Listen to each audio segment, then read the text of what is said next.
Sofas, mattresses, tyres and even a dartboard. These are just some of the discarded items lining Cardiff streets.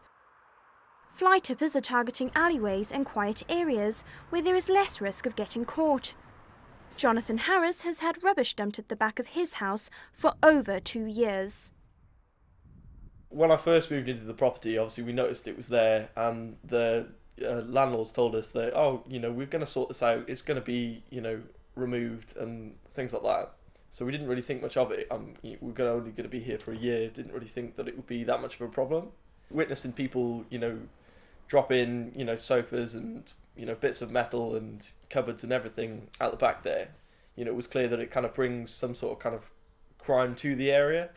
And, it wasn't until that point that I kind of thought, well, something needs to be done about this, really. But it's not just in the city centre where fly tipping is an issue. The outskirts of Cardiff are also a prime location for dumping household waste. This harmful asbestos has just been dumped beside this lake, but it could have been appropriately disposed of at Cardiff's Waste and Recycling Centre, just 50 metres in front of me. Asbestos contains dangerous chemical fibres that, if inhaled, can be fatal. It has to be removed by a specialist company. This doesn't come cheap and costs the council thousands of pounds each year. But with fly tipping happening across the city, the cost isn't the only problem. At the moment it's a big issue. There's lots of fly tipping going on, and mostly it's roofs, and it's all over Cardiff. I can't just say one area, but it is actually all over Cardiff that fly tipping is happening.